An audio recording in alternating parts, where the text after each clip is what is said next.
ಸ್ನೇಹಿತರೆ ನಮಸ್ಕಾರ, ನಾನು ರವೀಂದ್ರ ಜೋಶಿ. ಇದ್ದಕ್ಕಿದ್ದ ಹಾಗೆ ಮಿಂಚಿನ ಸಂಚಾರದಲ್ಲಿ ಅರವಿಂದ್ ಕೇಜ್ರಿವಾಲ್ ಮತ್ತು ಭಗವಂತ್ ಸಿಂಗ್ ಮಾನ್ ಪಂಜಾಬದ ಅಮೃತಸರದಲ್ಲಿ ಪತ್ರಿಕಾಗೋಷ್ಠಿಯನ್ನು ಮಾಡ್ತಾರೆ. ನೀವು ಹೂಬೇಹೂಬ್ ಅವತ್ತನ ಮುಖವನ್ನು ಒಂದ್ಸಲ ನೋಡೋಕಾಯ್ತು. ಒಬ್ಬ ಹೇತಲಾಂಡಿ ಮುಖ ಕಾಣೋದು. ಕೆಟ್ಟ ಶಬ್ದ ಅಂತ ದಯವಿಟ್ಟು ಅನ್ಕೋಬೇಡಿ, ನನಗೆ ಹಂಗೆ ಅನಿಸಿದ್ದು ನಿಜ. ಒಬ್ಬ ನಿರ್ವೀರ್ಯನಾದಂಥ, ನಿರ್ವಿಣ್ಣನಾದಂಥ, ಯಾವುದೇ ಕೆಲಸಕ್ಕೂ ಬರಲಾರದಂಥ ವೇಸ್ಟ್ ಬಾಡಿ ಅಂತ ಕರೀತಾರಲ್ಲ, ಆ ರೀತಿಯದಾದಂಥ ಪೇಲವವಾದ ಮುಖವನ್ನು ಹೊತ್ತು ಅಲ್ಲಿ ಬಂದು ಅರವಿಂದ್ ಕೇಜ್ರಿವಾಲ್ ಕೂತಿದ್ದರು. ಪಕ್ಕದಲ್ಲಿ ಭಗವಂತ್ ಸಿಂಗ್ ಮಾನ್. ವಿಷಯ ಏನು? ವಿಷಯ ಒಂದು ದೊಡ್ಡದಾದಂಥ ಕಂಟಕಪ್ರಾಯವಾದಂಥ ತಪ್ಪನ್ನು, ಪ್ರಮಾದವನ್ನು ಭಗವಂತ್ ಸಿಂಗ್ ಮಾನ್ ಎಸಗಿದ್ದಾರೆ. ಭಗವಂತ್ ಸಿಂಗ್ ಮಾನ್ ಬಗ್ಗೆ ನಿಮ್ಗೆ ತುಂಬ ಚೆನ್ನಾಗಿ ಗೊತ್ತಿದೆ. ಈತ ಲಾಫ್ಟರ್ ಚಾಲೆಂಜ್ನಲ್ಲಿ ಕಾಮಿಡಿ ಮಾಡ್ತಾ ಇದ್ದಂಥ ವ್ಯಕ್ತಿ.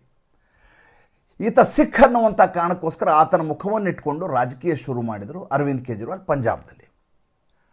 ಮೊದಲೇ ಬಾರಿ ಈತನ ಮುಖವನ್ನು ಇಟ್ಕೊಳ್ಳಾರದೆ ತಾನೇ ಮುಖ್ಯಮಂತ್ರಿ ಆಗಬೇಕು ಪಂಜಾಬ್ದಲ್ಲಿ, ಏಕೆಂದರೆ ಪೊಲೀಸರು ಸಿಗ್ತಾರೆ ನನಗೆ, ದಿಲ್ಲಿಯಲ್ಲಾದರೆ ಪೊಲೀಸರಿಲ್ಲಾರದ ಮುಖ್ಯಮಂತ್ರಿ ಅಲ್ಲ ಅಂತ ಪ್ರಯತ್ನ ಮಾಡಿದರು. ಅದು ವಿಫಲ ಆಯಿತು. ಎರಡನೇ ಸಲ ಅನಿವಾರ್ಯವಾಗಿ ಈತನ ಚೇಲ, ಅರವಿಂದ್ ಕೇಜ್ರಿವಾಲ್ನ ಚೇಲ ಅಂಥೇಳಿ ಭಗವಂತ್ ಸಿಂಗ್ ಮಾನ್ನ ಒಪ್ಕೊಳ್ಳಲಾಯಿತು. ಏಕೆಂದರೆ ಒಬ್ಬ ಸರ್ದಾರ್ಜಿ, ಸಿಖ್ ಪಂಥೀಯ ಅಂತ. ಎರಡನೇದಾಗಿ ಈತ ಟ್ಯಾಕ್ಸಿ ಡ್ರೈವರ್ ಥರ ಈತ ಹೇಳಿದ ಹಾಗೆ ಎಲ್ಲಿ ಬೇಕಲ್ಲಿ ವಿಮಾನವನ್ನು ತೆಗೆದುಕೊಂಡು ಓಡಾಡಲಿಕ್ಕೆ ಸಿದ್ಧನಾದ ವ್ಯಕ್ತಿ. ಈಗಾಗಲೇ ಮುಳುಗುವ ಹಂತದಲ್ಲಿರುವ ಸರ್ಕಾರ ಆರ್ಥಿಕವಾಗಿ. ಆದರೂ ಅಲ್ಲಿಯ ಸರ್ಕಾರ ವಿಶೇಷ ವಿಮಾನವನ್ನು ಕೊಂಡ್ಕೊತದೆ. ಯಾಕೆಂದರೆ ಅರವಿಂದ್ ಕೇಜ್ರಿವಾಲ್ಗೆ ಸುತ್ತಾಡಬೇಕಾಗತ್ತೆ ದೇಶಾದ್ಯಂತ, ಯಾಕೆಂದರೆ ಆತ ರಾಷ್ಟ್ರೀಯ ನಾಯಕ.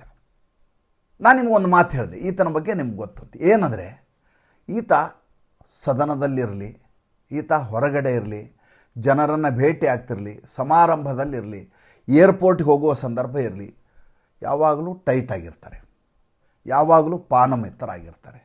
ಇವರಿಂದಾಗಿ ಎಷ್ಟೋ ಸಲ ಫ್ಲೈಟ್ಗಳು ಕ್ಯಾನ್ಸಲ್ ಆಗಿದ್ದಾವೆ. ಫ್ಲೈಟ್ನಲ್ಲಿ ಕುಡಿದು ಮಿಸ್ಬಿಹೇವ್ ಮಾಡಿದಂಥ ದಾಖಲೆಗಳಿದ್ದಾವೆ. ಈತನ ಕುಡಿತ ಅನ್ನೋದು ಒಂದು ಸಾರ್ವಜನಿಕವಾಗಿ ಚರ್ಚೆಯ ವಸ್ತುವೇ ಆಗಿ ಉಳಿದಿಲ್ಲ ಇವತ್ತು ಪಂಜಾಬ್ನಲ್ಲಿ. ಎಲ್ರಿಗೂ ಗೊತ್ತಿರೋ ವಿಷಯ, ಅಚ್ಚರಿ ಪಡೋದಿಲ್ಲ ಯಾರು. ಆದರೆ ಈ ಬಾರಿ ಈತ ಅಕಾಲ ತಖ್ತ್ ಪ್ರಬಂಧಕ್ ಶಿರೋಮಣಿ ದಲ್ ಅಂತೇನಿದೆಯಲ್ಲ, ಸಮಿತಿ ಅಂತಿದೆಯಲ್ಲ, ಅವರು ಈತನಿಗೆ ಬುಲಾವ್ ಮಾಡಿದ್ದಾರೆ. ನೀನು ಮತ್ತು ನಿನ್ನ ಸಚಿವ ಸಂಪುಟದ ಎಲ್ಲ ಸದಸ್ಯರು ಬರಬೇಕು, ಬಂದು ನಮ್ಮನ್ನು ಕಾಣಬೇಕು.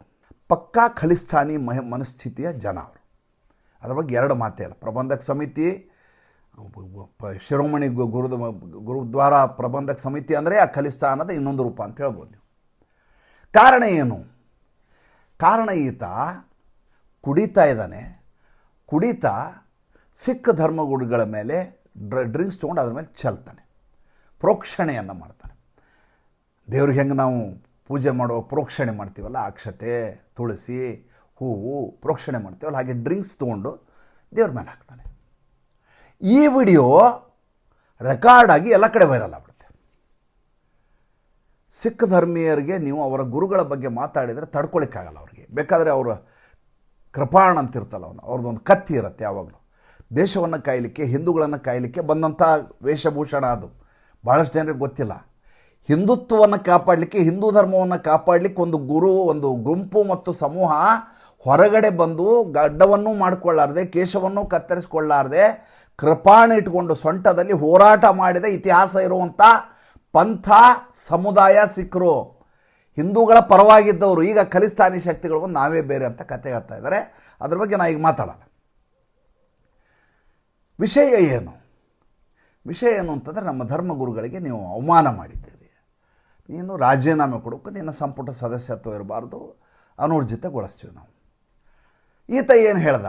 ಈತ ಹೇಳ್ತಾನೆ, ಅದು AI ಮಾಡಿದ್ದು, ಆರ್ಟಿಫಿಷಿಯಲ್ ಇಂಟೆಲಿಜೆನ್ಸಲ್ಲಿ ನನ್ನ ಮೇಲೆ ಕಳಂಕ ತರಲಿಕ್ಕೆ, ನನ್ನ ಚಾರಿತ್ರ್ಯ ವಧೆ ಮಾಡಲಿಕ್ಕೆ, ನನ್ನ ಮೂರ್ತಿ ಭಂಜನ ಮಾಡಲಿಕ್ಕೆ ಈ ರೀತಿಯದಾದಂಥ ಡೂಪ್ಲಿಕೇಟ್ ಆಗಿ ಒಂದು ವಿಡಿಯೋವನ್ನು ಹರಿಬಿಡಲಾಗಿದೆ, ಇದು ಸುಳ್ಳು. ಯಾವಾಗ AI ಅದು ಅಂತ ಹೇಳಿದ ತಕ್ಷಣ ಅದ್ರ ಬಗ್ಗೆ FSL ವರದಿ ತರಿಸ್ಬೇಕಲ್ವ. FSLಗೆ ಎರಡೆರಡು ಸಲ ಕಳಿಸಲಾಯಿತು. ಎರಡೂ ಸಲ ಈತನೇ ಈ ವಿಡಿಯೋದಲ್ಲಿರೋದು, ಯಾವುದೇ ರೀತಿಯದಾದಂಥ ಇದರಲ್ಲಿ ಮಾರ್ಫಿಂಗ್ ಮಾಡೋದಾಗಲಿ, ಎಡಿಟಿಂಗ್ ಮಾಡೋದಾಗಲಿ ಏನೂ ಮಾಡಲಿಲ್ಲ. ಯಥಾವತ್ತಾಗಿ ವಿಡಿಯೋವನ್ನು ಇಲ್ಲಿ ಅಪ್ಲೋಡ್ ಮಾಡಲಾಗಿದೆ ಅನ್ನುವಂಥ ಸುದ್ದಿ ಬಂದ್ಬಿಡ್ತು. ಎಂಥ ಮರ್ಮಾಘಾತ ಅರವಿಂದ್ ಕೇಜ್ರಿವಾಲ್ಗೆ ಆಲೋಚನೆ ಮಾಡಿ. ಭಗವಂತ್ ಸಿಂಗ್ ಮಾನ್ಗೆ ಏನಾಗಲ್ಲ, ಯಾಕಂದ್ರೆ ಮುಂದಿನ ಟರ್ಮ್ ತಾನು ಬರಲ್ಲ ಅಂತ ತುಂಬ ಚೆನ್ನಾಗಿ ಆತನಿಗೆ ಗೊತ್ತಿದೆ. ಆತ ಹೇಳಿದ್ದನ್ನು ಯಾವುದನ್ನೂ ಮಾಡಲಿಕ್ಕಾಗಿಲ್ಲ ಮತ್ತು ಆತ ಪ್ರಜ್ಞಾಸ್ಥಿತಿಯಲ್ಲಿ ಇರೋದೇ ಇಲ್ಲ. ಆ ಮಟ್ಟಿಗೆ ಪಾನಮತ್ತನಾಗುವಂಥ ಅಂಥ ದೊಡ್ಡದಾದಂಥ ಕಾಯಿಲೆಯಿಂದ ನರಳ್ತಾ ಇರೋ ವ್ಯಕ್ತಿ ಆತ.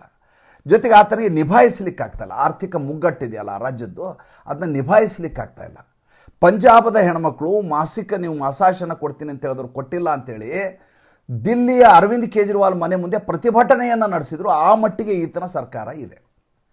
ಈತನ ಸರ್ಕಾರ ಬಂದ ತಕ್ಷಣ ಮೊಟ್ಟ ಮೊದಲ ಕೆಲಸ ಮಾಡಿದ್ದೇನೆಂದರೆ, ಅಮಿತ್ ಶಾ ಮತ್ತು ನರೇಂದ್ರ ಮೋದಿ ಹತ್ರ ಹೋಗಿ ನಮ್ಮ ಪಂಜಾಬದ ಬೊಕ್ಕಸ ಬರಿದಾಗಿದೆ, ಸಾಲದಲ್ಲಿದೆ, ಅದಕ್ಕೆ ನನಗೆ ನಾವು ಸಿಕ್ಕಾಪಟ್ಟೆ ಘೋಷಣೆಗಳನ್ನು ಮಾಡಿದ್ದೀವಿ, ಭಾಗ್ಯಗಳನ್ನು ಘೋಷಿಸಿದ್ದೀವಿ, ಅದಕ್ಕೆ ಜನರ ಮಾತಿಗೆ ಬದ್ಧರಾಗಿ ನಡ್ಕೊಳ್ಳಿಕ್ಕೆ 1 ಲಕ್ಷ ಕೋಟಿ ದುಡ್ಡನ್ನು ಕೊಡಬೇಕು, ಇಲ್ಲಾಂದರೆ 50,000 ಕೋಟಿ ಆದರೂ ಕೊಡಿ ಅಂತ ಕೈಕಾಲು ಹಿಡ್ಕೊಂಡ್ಬಂದಿದ್ದ. ನರೇಂದ್ರ ಮೋದಿ ನಕ್ಕು ಅಮಿತ್ ಶಾ ಹತ್ರ ಹೋಗಿದ್ರು. ಅಮಿತ್ ಶಾ ಹೇಳಿದ್ರು ಪಂಜಾಬದ ಫ್ಲೈಟ್ ಯಾವುದಿದೆ ಹಿಡ್ಕೊಂಡು ಅಮೃತ್ಸರಕ್ಕೆ ವಾಪಸ್ ಹೋಗಿದ್ರು. ಅಲ್ಲಿಂದ ಇಲ್ಲಿವರೆಗೂ ಅಪಾಯಿಂಟ್ಮೆಂಟ್ ಸಿಕ್ಕಿಲ್ಲ ಅವನಿಗೆ. ಮಧ್ಯೆ ಒಂದು ಸಲ ಭೇಟಿಯಾಗಿ ಬಂದ ಡ್ರಗ್ ವಿಚಾರಕ್ಕೆ, ಅದು ಬಿಟ್ಟರೆ ಸಂಪರ್ಕ ಇಲ್ಲ. ಹಾಗಿರುವಾಗ ಆತನಿಗೆ ತನಗೆ ಭವಿಷ್ಯ ಇಲ್ಲ ಅನ್ನೋ ಸ್ಪಷ್ಟವಾಗಿ ಗೊತ್ತಿದೆ. ಅರವಿಂದ್ ಕೇಜ್ರಿವಾಲ್ ಯಾಕೆ ಹೇತಲಾಂಡಿ ಹಂಗೆ ಕೂತಿದ್ದ? ಯಾಕೆ ಕೂತಿದ್ದ ಅಂದರೆ 2027 ಜನವರಿನಲ್ಲಿ ಚುನಾವಣೆ ಇದೆ. ಸಿಖ್ಖರಲ್ಲದೆ ಬೇರೆ ಯಾರಿಗೂ ಕೂಡ ಅಲ್ಲಿಯ ಜನ ಮತ ಹಾಕೋದಿಲ್ಲ. ಸಿಖ್ಖರ ಧರ್ಮಗುರುವಿಗೆ ಈ ರೀತಿ ಮದ್ಯಪಾನವನ್ನು ಎರಚಿರುವುದರಿಂದ ಸಿಖ್ ಇಡೀ ಸಮುದಾಯ ಈ ಆಮ್ ಆದ್ಮಿ ಪಾರ್ಟಿಗೆ ಓಟ್ ಹಾಕೋದಿಲ್ಲ. ಈತ ಏನು ಹೇಳಿದರೂ ಕೇಳಿಸಿಕೊಳ್ಳುವ ಸ್ಥಿತಿಯಲ್ಲಿ ಯಾರೂ ಇಲ್ಲ ಅಲ್ಲಿ. ಭಗವಂತ್ ಸಿಂಗ್ ಮಾನ್ ಯಾವ ರೀತಿ ಮಾತಾಡ್ತಾ ಇದ್ರು ಅಂದರೆ, ಅವ್ರ ಗಂಟಲಿನಿಂದ ಧ್ವನಿಯೇ ಹೊರಗಡೆ ಬರ್ತಾ ಇರಲ್ಲ, ಕೀರಲು ಧ್ವನಿ. ಈ ಕ್ಯಾನ್ಸರ್ ಪೇಷಂಟು ಎಲ್ಲ ಟ್ರೀಟ್ಮೆಂಟ್ ಆದಮೇಲೆ ಹೊರಗಡೆ ಬರ್ತಾರಲ್ಲ ಕೃಷಕಾಯರಾಗಿ, ಧ್ವನಿ ಬರಂಗೆ ಅಲ್ಲ, ಗಂಟ್ಲು ಒಣಗಿಬಿಟ್ಟಿರ್ತದೆ, ನೀರಿನ ಅಂಶ ಇಲ್ಲ, ಪಸೆ ಆರಿರ್ತದೆ. ಅವಾಗ ಹೆಂಗೆ ಮಾತಾಡ್ತಾರೋ ಆ ಪೇಸ್ನಲ್ಲಿ ಮಾತಾಡ್ತಾ ಇದ್ದ. ಯಾವ ವ್ಯಕ್ತಿ ಲಾಫ್ಟರ್ ಚಾಲೆಂಜ್ನಲ್ಲಿ ಜಿಗಿದು ನೆಗೆದು ಕಾಮಿಡಿ ಮಾಡ್ತಾ ಇದ್ನೋ ಆ ವ್ಯಕ್ತಿ ರೆಡ್ ಹ್ಯಾಂಡ್ ಸಿಕ್ಕಾಕ್ಕೊಂಡು ಈಗ ನರಳ್ತಾ ಇದ್ದಾನೆ. ಇನ್ನು ಅರವಿಂದ್ ಕೇಜ್ರಿವಾಲ್, ಆತನಿಗೀಗ ಹಿಂದೂಗಳ ಓಟ್ ಬೇಕು, ದಲಿತರ ಓಟ್ಗಳು ಬೇಕು, ಆ ಓಟುಗಳನ್ನು ಪಡಿಬೇಕು. ಅದಕ್ಕೇನಂತೆ, ಅಮೃತ್ಸರದಲ್ಲಿ ಈತ ಮಾತಾ ಸೀತಾ ಮಾತಾ ಮತ್ತು ಲವಕುಶರ ಮಂದಿರವನ್ನು ಮಾಡ್ತಾನಂತೆ. ನನಗೆ ನಗಬೇಕು ಅಳಬೇಕು ಅರ್ಥ ಆಗ್ತಾ ಇಲ್ಲ. ಯಾವ ಅರವಿಂದ್ ಕೇಜ್ರಿವಾಲ್ ಅವರ ಅಜ್ಜಿ ಮಸೀದೆ ಮೇಲೆ ಕಟ್ಟಿದಂಥ ರಾಮನ ದೇವಸ್ಥಾನಕ್ಕೆ ನಾನು ಬರೋದಿಲ್ಲ, ಏಕೆಂದರೆ ಸ್ವತಃ ಶ್ರೀರಾಮನೇ ಇದನ್ನು ಒಪ್ಪೋದಿಲ್ಲ. ಈ ವಿವಾದಾಸ್ಪದ ಕಟ್ಟಡ ಅದು, ಅವ್ರು ಮಸೀದಿ ಅಂತ ಕರೀತಾರೆ. ನಾವು ಅದಕ್ಕೆ ಗೋಪುರ ಗುಂಬಜ್ ಅಂತ ಹೇಳ್ತೀವಿ. ಅದ್ರ ಮೇಲೆ ಕಟ್ಟಿದ ದೇವಸ್ಥಾನಕ್ಕೆ ಅವ್ರ ತಾಯಿ ಬರಲ್ಲ ಅಂತ ಹೇಳಿದ್ರಂತೆ. ಆತ ಭಾಷಣ ಮಾಡಿದ್ದು ಇನ್ನೂ ಹಾಗೇ ಇದೆ ವಿಡಿಯೋ ಎಲ್ಲ ಕಡೆ. ಆದರೆ ಈತ ಯಾವಾಗ ಭ್ರಷ್ಟಾಚಾರ ಅಂತ ಒಂದು ಸಣ್ಣ ಸುದ್ದಿ ಬಂತು, ಅಲ್ಲಿ ಹೇರಾಫೇರಿ ಆಗಿದೆ ಅಂತ ಗೊತ್ತಾಯಿತು ಗೋಲಕದಲ್ಲಿ, ತಕ್ಷಣ ಓಡಿ ಬರ್ತಾನೆ, ಬಂದು ಕೈ ಮುಗಿತಾನೆ, ರಾಮನಿಗೆ ನೀನೇ ಕಾಪಾಡಬೇಕು ನನ್ನ ಅಂತ ಪತ್ರಿಕಾಗೋಷ್ಠಿ ಮಾಡ್ತಾನೆ. 30 ವರ್ಷದಿಂದ ಲೂಟಿ ನಡೀತಾ ಇದೆ ಅಲ್ಲ ಅಂತ ಹೇಳ್ತಾನೆ. ಜೊತೆಗೆ ಅಯೋಧ್ಯೆಯಲ್ಲಿ ಶ್ರೀರಾಮಚಂದ್ರನ ಮಂದಿರ ಇದೆ, ಜಾನಕಿ ಇರಬೇಕಾಗಿದ್ದು ರಾಮ ಇದ್ದಲ್ಲಿ, ಲವಕುಶ ಇರಬೇಕಾಗಿದ್ದು ರಾಮ ಇದ್ದಲ್ಲಿ. ಈತ ಹೋಗಿ ಅಮೃತ್ಸರದಲ್ಲಿ ಅವ್ರ ದೇವಸ್ಥಾನ ಮಾಡ್ತಾನೆ. ಇಂಥ ಕಿಡಿಗೇಡಿಗಳ ರಾಜಕಾರಣ ಇವತ್ತು ನಡೀತಾ ಇರೋದು. ಮತ್ತು ಮುಂದಿನ ಸಂಚಿಕೆಯಲ್ಲಿ ಹೊಸ ವಿಷಯದೊಂದಿಗೆ ಬರ್ತೀನಿ. ಸಂಚಿಕೆ ಇಷ್ಟ ಆದರೆ ಲೈಕ್ ಮಾಡಿ, ಫಾಲೋ ಮಾಡಿ, ಶೇರ್ ಮಾಡಿ. ನಮ್ಮ ಮುಕ್ತ ಪತ್ರಿಕೋದ್ಯಮಕ್ಕೆ ಆರ್ಥಿಕವಾಗಿ ಬೆಂಗಾವಲಾಗಿ ನಮಸ್ಕಾರ.